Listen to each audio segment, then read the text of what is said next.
Welcome to the Jann Arden Show. That's right, the Jann Arden Show. Welcome, everyone. You're probably thinking, this is a little bit new because we're on a new network. Caitlin is still with us, and we're very happy about that. And I'm going to tell you why. You know, when Caitlin and Sarah Burke are both here right now. I mean, I'm just giving you a little preface to what's going on today. So when the layoffs, the big headlines. whatever you want to call that happened in the last couple of weeks with Bell. 4,800 people lost their jobs in media, news departments. Caitlin, as you know, has been at Chum Radio, the number one radio station in Toronto, for 13 years. And she, unfortunately, was one of the people that lost their jobs in a massive cut to save money and to all those things, or whatever they're saying that the reasons are, which were pretty lame as far as I'm concerned. But what happened is that Caitlin, I basically got, told that Caitlin was no longer on our podcast. And so I opted to move forward. And it's as simple as that. I'd have no animosity. I'm like no man left behind. We've been working together for, 3 going on 4 years, Caitlin and myself. And of course, Sarah and I have been together the last year and a half when Caitlin was on mat leave and having her baby. But anyway, we're a team, and we've definitely established that. The Jann Arden Show is Jann, Caitlin, and Sarah. And when that happened, I just felt like, well, it's time to move our show to another network, which is, drum roll, Sarah Burke's brand new network. It's one of her dreams, one of the things she's been working on, the Women in Media Podcast Network. And so this is our new home. Nothing changes, folks. You find us, the Jann Arden Show. We'll be on YouTube. You'll be able to find us Spotify, iTunes, like wherever you're listening to us right now. Don't worry about all those things. We're going forward. So there really isn't a cog in the machinery. There's just a few legalities that we have to sort out, because that's what you have to do. But Caitlin, I know you can't say a lot of things because that's just how it is on your end as well. But welcome to the new Jann Arden Show.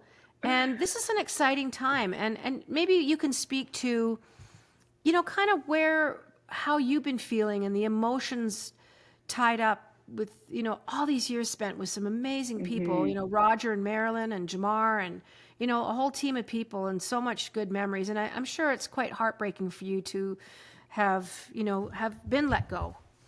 I will say that it is, it's weird. It's like kind of disorienting, because so much of your identity is tied up in what you do, right? Think of how much more time you spend at work than you do almost anywhere else.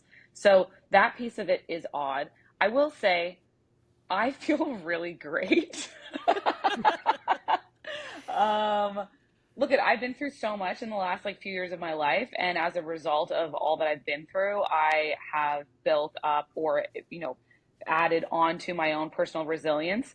So I was a bit like, I got this. So there was an overwhelming sense of I'm fine.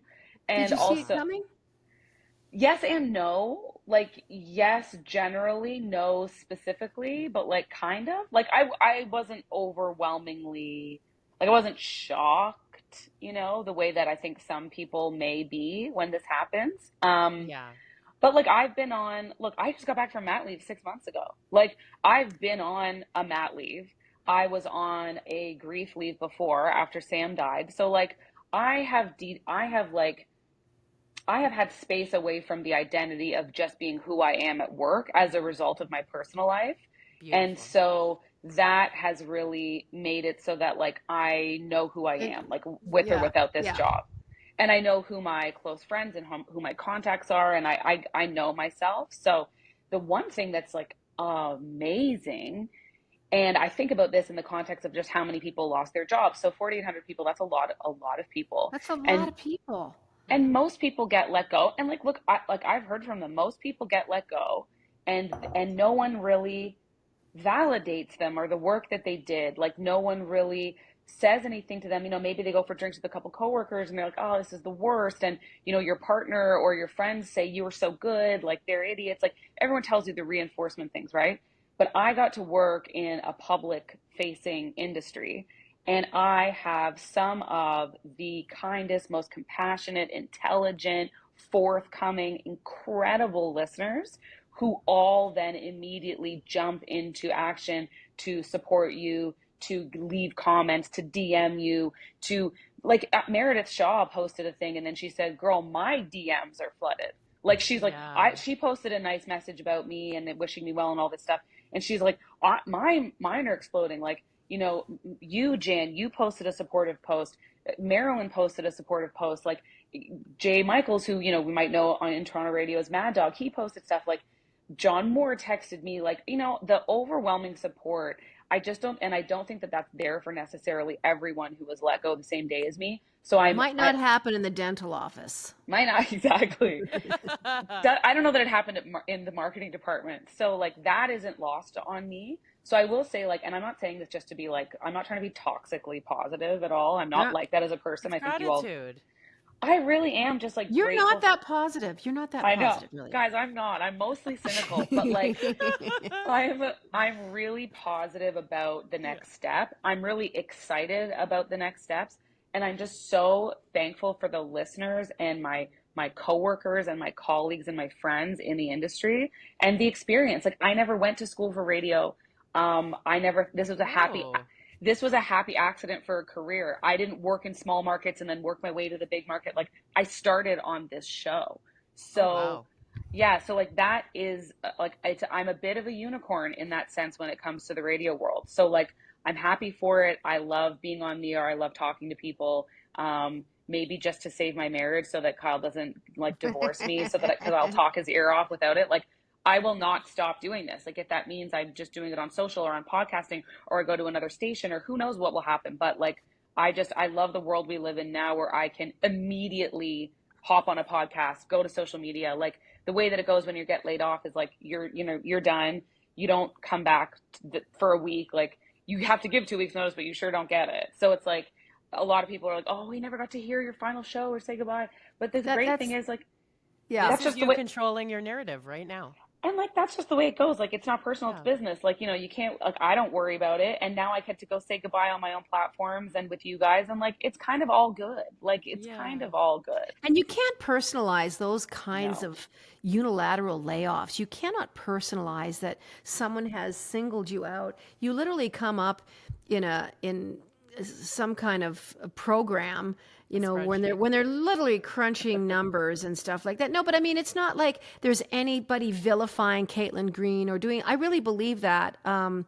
It's very hard. Like even our prime minister did make a very public statement about these sweeping layoffs and what it did to media. Local news departments have been devastated right across the country, and it is kind of demoralizing to. I loved looking at local news. I don't want to see my news coming from the central office in Toronto. I don't want to get it on your morning. I'm sorry. I don't. I want to know what's happening in my city. You know, from anything from traffic jams to, you know, local farmers markets that are going to start going up in March. And there's just a kind of information that's really quite charming. And you would know that better than me, both of you being in media. But anyways, we're thrilled to have you here. We're thrilled to be able to carry on with the Jann Arden Show. We have big plans. There's so many things that we've wanted to do that we kind of haven't been able to do because there's so many legal implications of, you know, we want to do live shows with the podcast. We'd like to invite you guys to theaters at some point and have you that goddamn phone again. Every time. It's probably your lawyer going, stop talking to her. It's our lawyers. But we want to get some merch for the podcast. You know, I've long been thinking about this and talking about it with my office to get, you know, something like a reusable. Yeah, a Toodly Doo t-shirt. And we need Toodly Doo merch. Like we absolutely do. We definitely need it. I love merch. I'm obsessed with it, and I can't wait for us to have some. Caitlin is actually starting her career in design as soon as we log off. Well, we're going to have our pictures on a t-shirt, like the three of us knuckleheads. We're going to have a nice or not nice pictures of us, and you know, we're going to start giving away some t-shirts and giving away some stuffs. You know, if we have to do that to encourage you people to ask questions, to participate, to leave us voicemails. If you think you're going to get a goddamn t-shirt, well, maybe you're going to log on and have an opinion. But Caitlin, it's really exciting. I think the best is yet to come. What a great time for you to, reevaluate, but you are going to be really missed. And I know that all your fans are so glad to be able to hear, all the great updates that are coming in, what's happening in entertainment and what's going on in the award shows and who's wearing what and all the goddamn reality TV. Speaking of which, go ahead, Sarah. What? Well, how could we launch this new voyage without Caitlin and Super Bowl thoughts, the halftime show? Yes. Come on. Okay, go. Come on. The halftime show, much like the game itself, I found very boring for the first half. You mean that Usher's dance moves didn't make anything flutter anywhere? No? The first half was just not what I wanted it to be. I found myself very like, can you do more of that song? Oh, we're already into the next one. Oh, what? Like I was kind of like, I know the medley was to be reflective of his journey in R&B. Some songs were left out. We didn't get OMG. We didn't get Love in This Club. We didn't get You Make Me Wanna. We did inexplicably get an Alicia Keys song, which I was like, okay, I love Alicia Keys, but like not right now. And then, so there were a few things where I was like, on the production side, I honestly just would have tweaked. Like, it's not that I don't think Usher's a fantastic, talented performer. I think he did a great job. I just was like, why this song for this long with this person in this way? Like the producer in me came out and I was like, he should have been on roller skates for way longer. Like that was incredible. Yeah. Well, it's I don't know a lot about football, but nothing seemed to happen there for a long time. It started happening in overtime. I think that's when the actual game started, is when they went to overtime. Then I feel like things started getting going. And it's so funny. I've heard someone say, in what world was, Kelsey, David Letterman calls him Kelsey Grammer. I think it's so funny. You could hear he was talking about the game and in what world wouldn't the Chiefs win and stuff, and he kept saying Kelsey Grammer, and they're like, that is not Kelsey Grammer. He goes, who is it? Travis Kelsey. He goes, what was I saying? Kelsey Grammer. Oh my God. It was so fucking funny. For the record, the morning of the Super Bowl, Jann texted us in our group chat, "Go Jets." So that's kind of how I felt.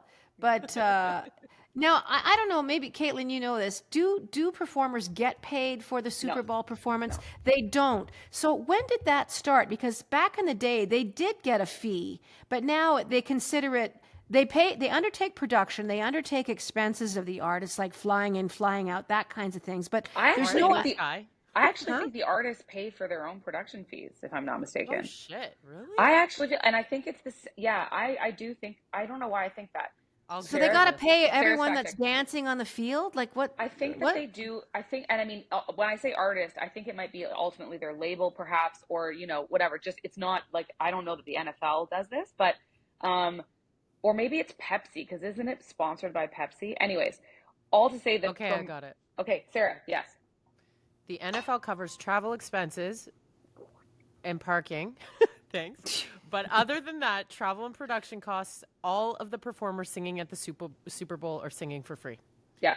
I'm looking about the production costs. I'm seeing if I can find it. Yeah. So really, I can't see them. I mean, an artist would have to undertake millions of dollars in production costs. The promotional value of being at the Super Bowl halftime show is like, cannot be overstated, really, because like, even just from this, the skyrocketing on the charts of Usher's songs. Usher, I was like, oh, his roller skating is so badass. It was so great. And it was. He owns a chain of roller rinks now. He's trying to bring back like roller, like music, like 70s. I'm down with that. Totally. So he, then people, they'll wear merch if they have clothing. They'll wear, if you're Rihanna, you'll wear your beauty line, you'll wear your own stuff. And then he's going to obviously be going on tour. Maybe they have a new album to promote. Maybe they have a movie that they're going to be in. And he got married. Oh, I didn't even know this yet. He got married, or he's engaged. Look that up, Sarah. Okay. There's a whole thing that he had this ring, and there was a whole thing. Caitlin, I was counting on you to know the whole thing. His longtime girlfriend, they either got married after, or during, or engaged. What does it say? Oh, my Lanta.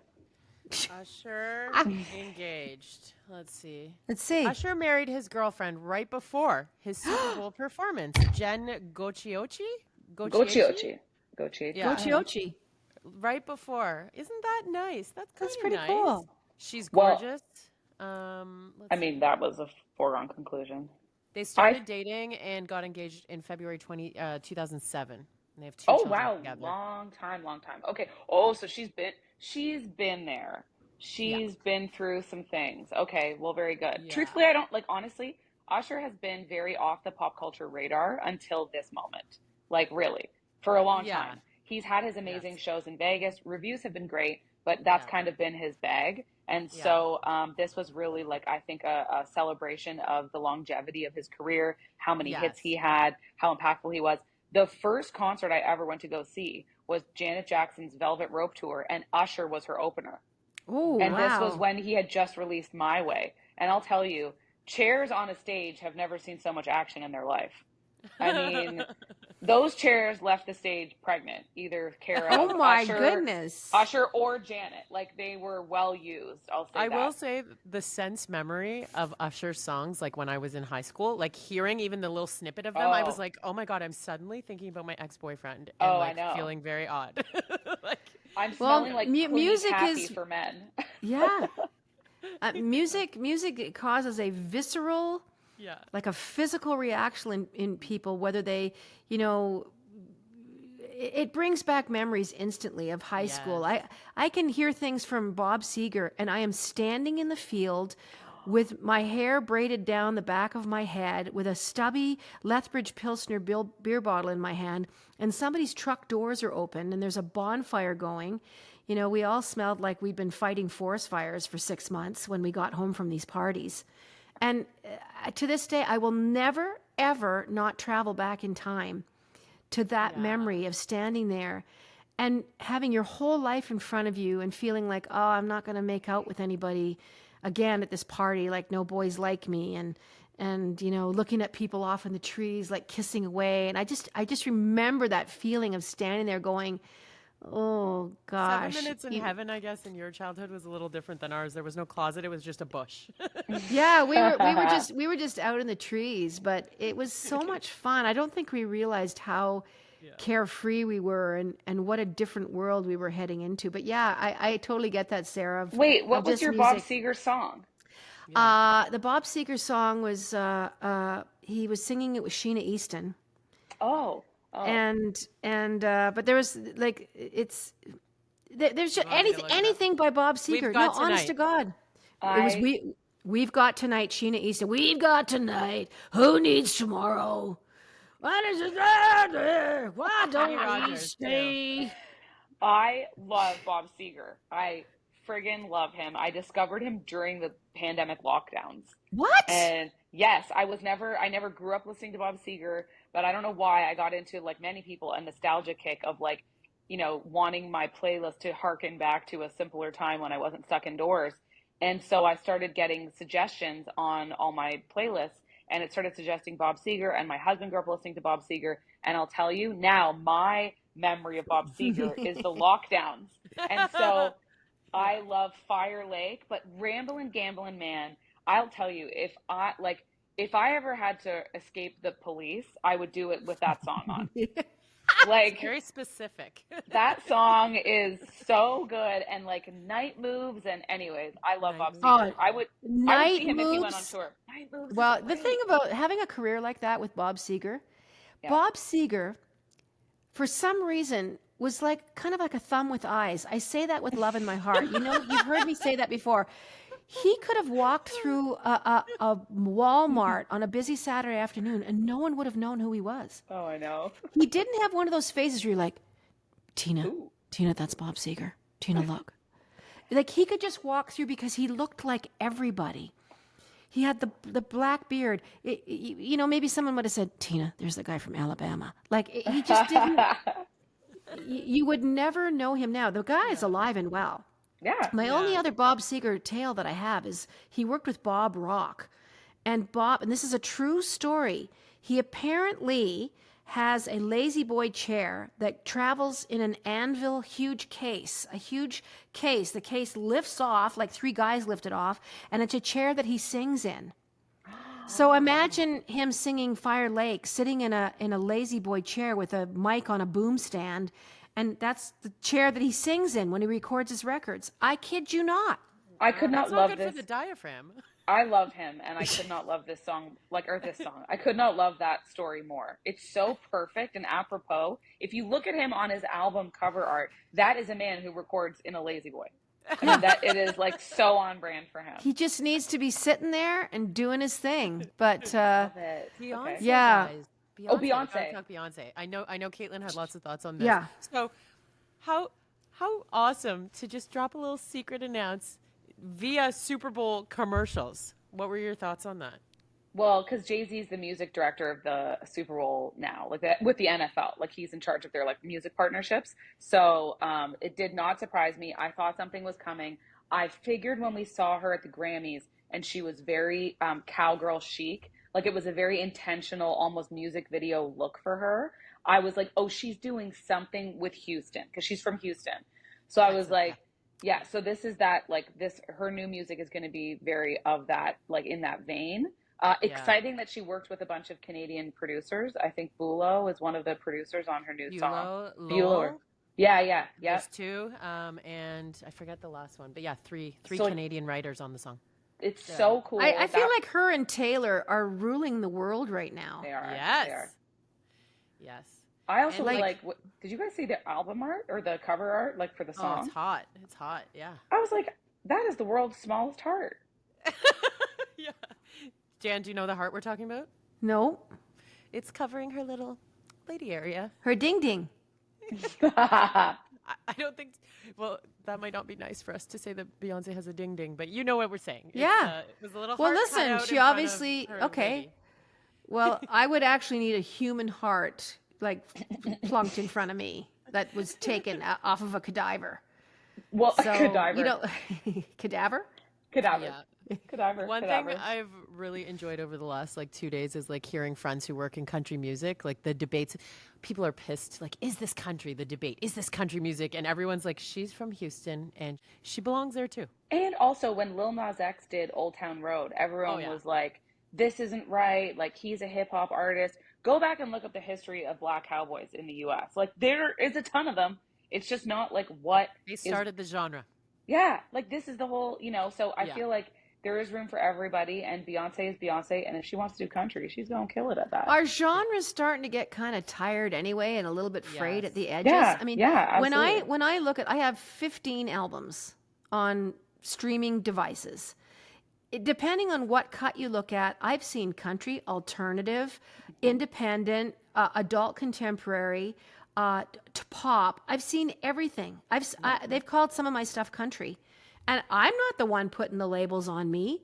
It's who's ever listening. So I think the lines are becoming blurred for sure, and I don't know wear why. a cowboy hat at the Junos this year. And just start I will not be at the Junos, so don't worry about that. I don't think I even. Where are they? They're in Newfoundland, aren't they? Halifax this year. Halifax. Well, that'll be a rockin' good time. Oh, that'll be fun. When is That'll be that? a I want really- to go. March. It's in March. Yeah. And I'll tell you what, Caitlin, I don't know if I'm covering for them this year or not on the red carpet, but if I'm going and if I have a room, you are welcome to join. Hell yeah. Yeah, I have so right. many friends in Halifax. There you go. Look at that. And I also want to say, and I shouldn't bring this up, but I'm going to do like a Beyonce thing right now. Rick Mercer and I are going on tour. Yeah. And dropping we're doing 17 shows from Newfoundland to Vancouver Island, and we're going to be out at the big arena out in St. John's. So I think that those dates start happening the end of April, and we're going to put the on sale up pretty quick. But I think it's going to be really fun, and we're literally just talking about the Rick Mercer report, the stuff that we've done, our books, our friendship, and it's a really funny night. Like So you Rick do it was like- together. It's not 2 sets. no, it's not stand up. We're sitting out there in chairs. We've got microphones, and we take audience questions. So look for that. Rick wants to call the tour "Will They or Won't They? An Intimate Night with Jann and Rick." I said, are we going to have adjoining rooms? He goes, wait till I tell you about the time when I had an adjoining room with Conrad Black. I'm like, oh You're God. like, save it for the show. Yeah, Save it for exactly. the show. That's exactly what I said. I said, I can't talk about that right now. Please stop. But girls, we're on an adventure. This is, this is Yes. really big. And I just need to speak to it again about, sticking it out with your friends. Loyalty is so important. And, sometimes you can't let Big Brother kind of wield its anonymous arms over your head and expect you to kind of go along with the status quo. And just on a personal note, I feel like I was very underestimated by a group of people that really probably don't know anything about me. And like I said earlier, it was one of those unilateral decisions that wasn't meant to be personal, but when you're at the other end of those decisions and it is personal, everyone seems quite surprised by making decisions based on, well, no, these are my friends, these are my coworkers, these are the people that I love to work with. And so I'm sorry, but our show has to just go on in a little different way. And if you're finding yourself in those situations wherever you are, you got to trust your gut and make sure that you know that those decisions are always the right decisions, even if it doesn't feel like the safest place when things start happening. You're like, oh, but what if, and oh, those guys, and that might happen.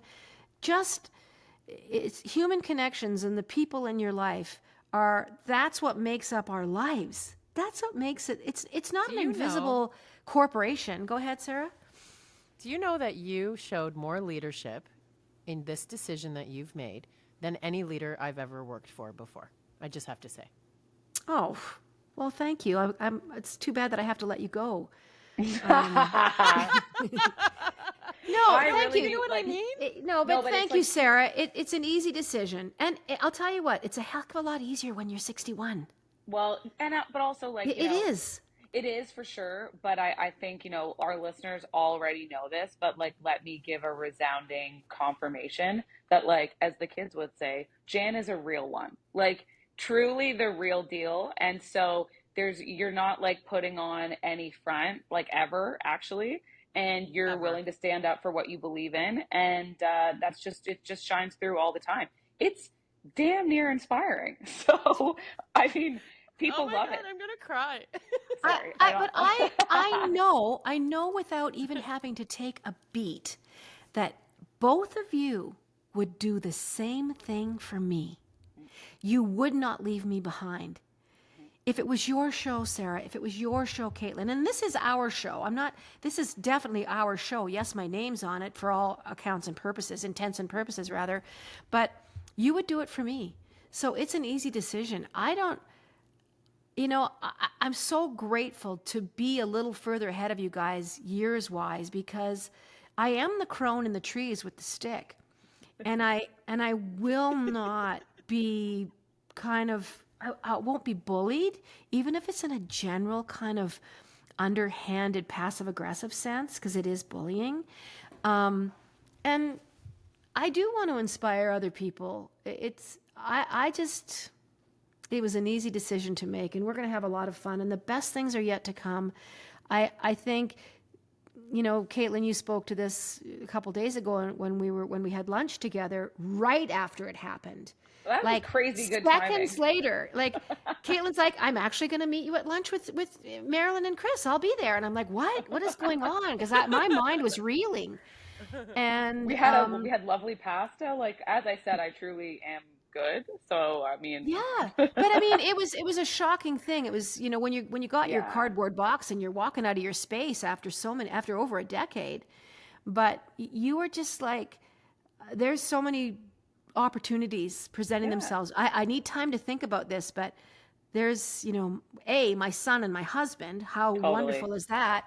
And, you have to recognize when the universe or whatever you believe in, when you're presented with change, and I'm not particularly fond of Nietzsche, or however you say his name, change in order to be effective must be radical. I mean, he said a lot of really racist, horrible things too, but I've always believed that sometimes that big little change never has interested me, like increments It's just like, just jump in the water. There's nothing like sticking a toe in. It's very painful going in an inch at a time. Just jump.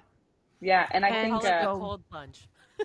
yeah, I mean, yeah. big risk, big reward. Like that's, that is really true. And what's funny is that, again, so many amazing people have messaged me, and thank you if you are one of them. Like I really do read and try to respond to all of them. But I had two professional astrologers and one tarot card reader reach out to me after Oh. this happened.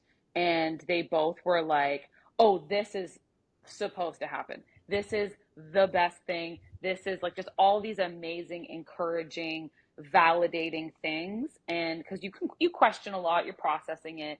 And I just thought to myself, the response has just been so overwhelmingly positive that I can't feel any way about this other than grateful and good and happy. Like I just feel good. And I'm so happy to be working with you guys. And I'm just so excited to maybe go on tour and maybe have Yeah. merch and just Yeah. do all the great things we want to do.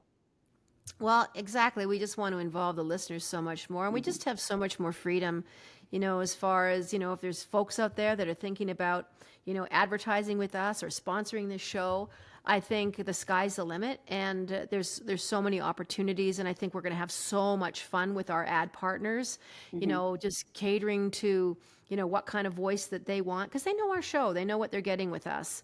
And the nice thing is too, we're covering off, we cover off a lot of womanhood.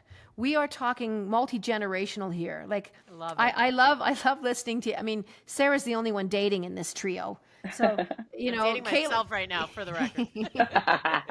Well, I love the fact that you've been open to speak to that and talk about getting out there and, whether it's your sister's wedding or, the stuff that Caitlin has been through in the last couple of years has just, it defies, what the human heart endures, how we go forward. I think your story, Caitlin, was so inspiring for everyone that knows you, not only your friends and your family, but the listeners and the fans of the show, how you let people in and experience what you and Kyle went through and Sam went through, the son that you lost. And that's been inspiring to see, because I think we have to be transparent and we have to share our grief. A grief shared is a grief lessened. Yeah, I agree with that statement. And we don't get to talk about grief enough because it's hard. And people don't want to deal with it until they're thrust into it, which fair. But I also want to point out that like when we started our fundraiser after Sam died for Mount Sinai, for Women's and Infants Health at Mount Sinai, I was blown away. Like the people at Sinai were blown away. I mean, and they have fundraising happen all the time because they said, the majority of your donations came in like, $10 here, $20 there, and then it amounts to over $40,000. And like that happened fast. So wonderful. That happened fast. And that's the power really of the listeners and their loyalty and just the kind of, like you said, Jen, you want to bring the right people along with you. So I look forward to continuing to get to talk to everybody, including you two. And it's a very exciting time. It is. Well, I guess we'll just leave it there. It's an exciting start. I mean, here we go. And it feels liberating. You have to trust how you feel. And I don't know about you guys. Well, I do know about you guys, but it just feels good in my heart.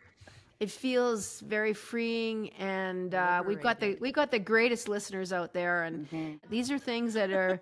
Sarah's sticking her finger in the air, and it's not the middle one. So, all I want to say is JannArdenPod.com. You can sign up for a newsletter there, and as soon as we've got all the details ironed up, we're going to send out a blast. So make sure you're on our e-list. And all our socials are the same. Nothing changes. Yeah. Jann Arden Pod on Instagram, Jann Arden Pod on Twitter. I believe we have a Jann Arden Pod on Threads, and we have a Jann Arden Pod on YouTube. Yeah. So don't dismay. None of that stuff is changing. That's all ours, lock, stock, and barrel. So anyhow, I might, don't even worry about it. I was going to say more, but I'll just shut up for now. Thank you for listening. Caitlin Green, Sarah Burke, love you guys. We will see you next week. As always, toodly-doo.